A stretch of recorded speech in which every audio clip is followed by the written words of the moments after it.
కార్తీక దామోదరాయ నమః.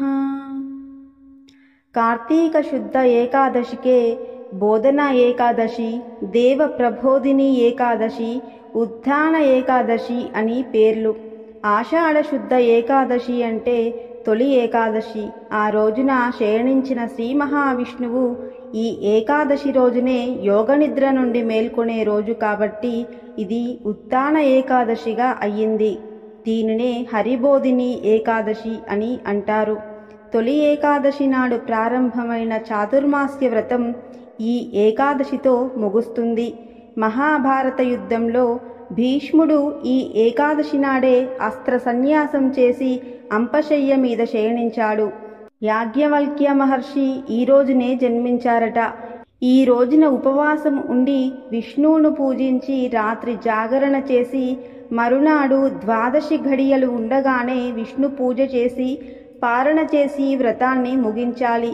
ఈ ఏకాదశి మహత్యాన్ని గురించి బ్రహ్మదేవునకు నారద మహర్షికి మధ్య జరిగిన సంభాషణ స్కాంద పురాణంలో కనిపిస్తుంది. ఈ ఏకాదశి పాపాలను హరిస్తుంది. 1000 అశ్వమేధ యాగాలు, 100 రాజసూయ యాగాలు చేసిన పుణ్యం లభిస్తుందట. కొండంత పత్తిని ఒక చిన్న నిప్పురవ్వ ఎలా కాల్చి బూడిద చేస్తుందో అలాగా ఒక జీవుడు తన వేల జన్మలలో చేసిన పాపాలను కాల్చివేస్తుందట ఈ ఏకాదశి ఉపవాస వ్రతం. ఈరోజు మనం చిన్న మంచి పని చేసినా అది మేరు పర్వతానికి సమానమైన పుణ్య ఫలితం ఇస్తుందట.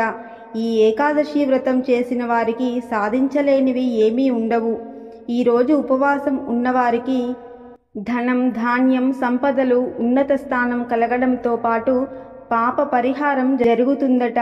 పుణ్యక్షేత్ర దర్శనాలు, యజ్ఞ యాగాలు, వేదం చదవడం వల్ల కలిగిన పుణ్యానికి 1,000,000 రెట్ల పుణ్యం ఒక్కసారైనా ఈ ఏకాదశి ఉపవాస వ్రతం చేసిన వారికి లభిస్తుందని బ్రహ్మదేవుడు నారదునితో పలికాడట.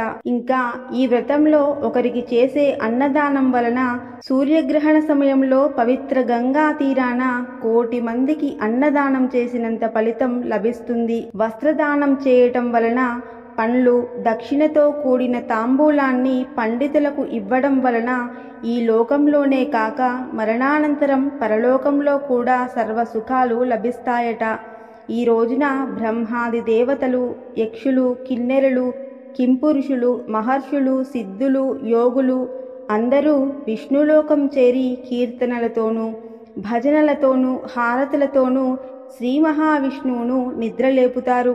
అందువల్ల ఉత్థాన ఏకాదశి రోజున ఎవరు శ్రీ మహావిష్ణువుకు హారతి ఇస్తారో వారికి అపమృత్యు దోషం తొలగిపోతుందని ధార్మిక గ్రంథాలు చెబుతున్నాయి. స్వామికి ఇచ్చే హారతిని కన్నులారా చూడండి.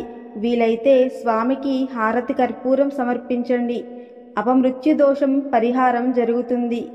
స్వామి అనుగ్రహం కలుగుతుంది. స్వస్తి. సర్వే జనా సుఖినో భవంతు.